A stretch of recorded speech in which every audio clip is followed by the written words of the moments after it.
Okay, so today I'm going to talk to you about why sleep trackers don't actually improve your sleep and when and how you should actually use them. So, my name's Chester. I'm an online coach that helps with sleep and performance, and I'm also a trainee sleep scientist. Now, the thing with sleep trackers is they don't improve your sleep actively, right?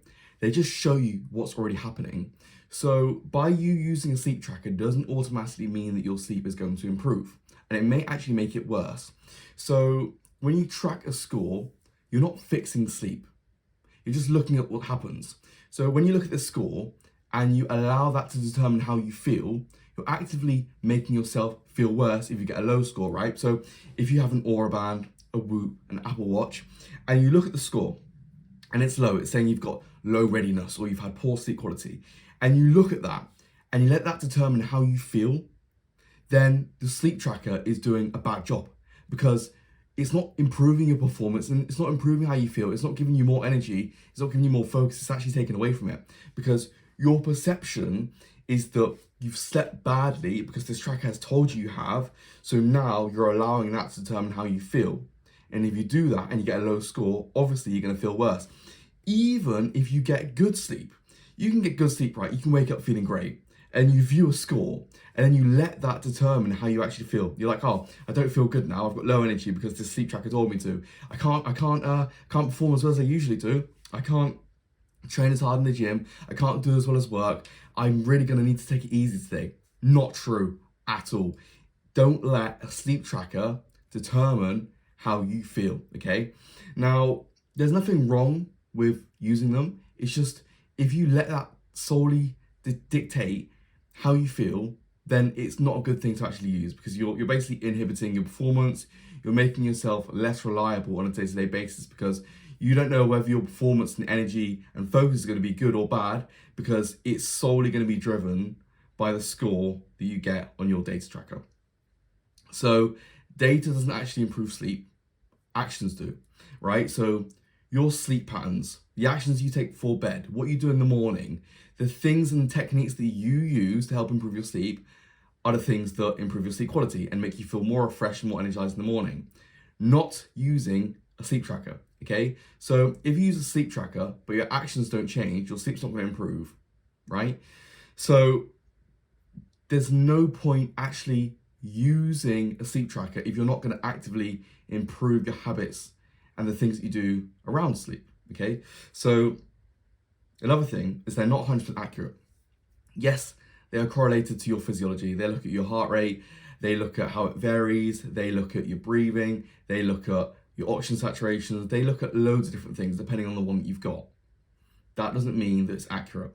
It's only a estimation based on how you're sleeping, right? It's not a full-on concrete evidence of how you're sleeping. If you wanted to do that, you literally have to have electrodes stuck in your head and then they would measure your sleep, right? And they would basically look at your brain waves. But you can't do that with a sleep tracker. So it is an estimation. It's not 100% accurate. So yes, you can use them, but don't treat them as law. Like they're not 100% factual. They are not the be-all and end-all. Also, the reason they can sometimes worsen your sleep the night before, not even like we obviously mentioned about the day you look at the score, right, and you can feel worse if you've got a bad score. But actually using a sleep tracker in the first place can make your sleep worse. Why? Well, because you put pressure on yourself. You try and treat it as like a performance game. And we all know that if we want to perform well, we're going to try harder. So, but by trying to try harder with your sleep, you actually make your sleep worse because we don't do sleep. Sleep is just something that happens to us when we're in a state of relaxation. So when you actually really try and you're getting frustrated, you want to get the best score ever, but you're not getting it, essentially what you're going to do is you're going to stress yourself out more. And ironically, that's going to make your sleep worse because we need to be in a state of parasympathetic nervous system activity, rest and digest, which basically means you need to bring your body into a state of relaxation. Now, if you stress yourself out and you really try and do sleep and you try hard and you really want the best score, then you're going to put yourself in a state of sympathetic nervous system activity, fight or flight, and then you're not going to be able to sleep. Your mind's going to be racing, you're going to get light to sleep, it's going to be fragmented and broken, and ultimately you're going to feel worse the next day.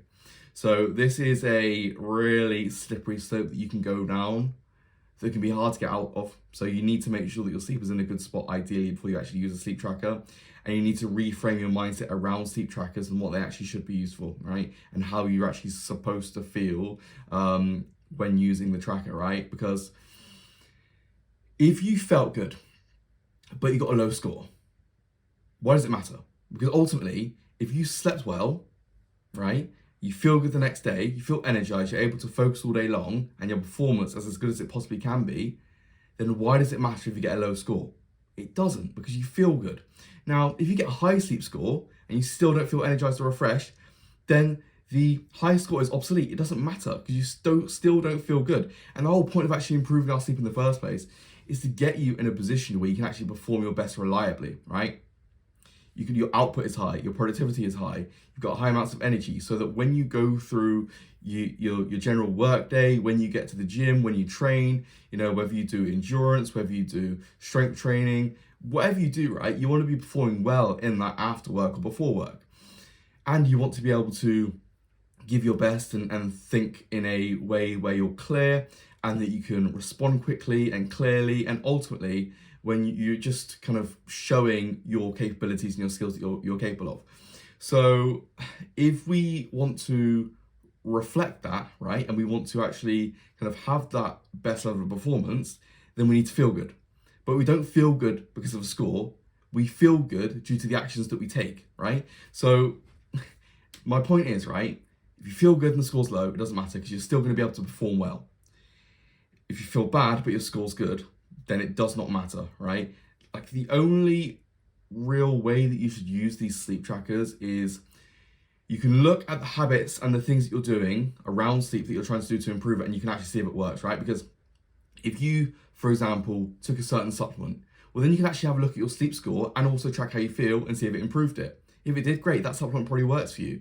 If it didn't, then that supplement is a waste of money. Don't use it. Also, you can see like if different activities work for you, right? General advice is like try and journal before bed. You might journal, it might not work for you.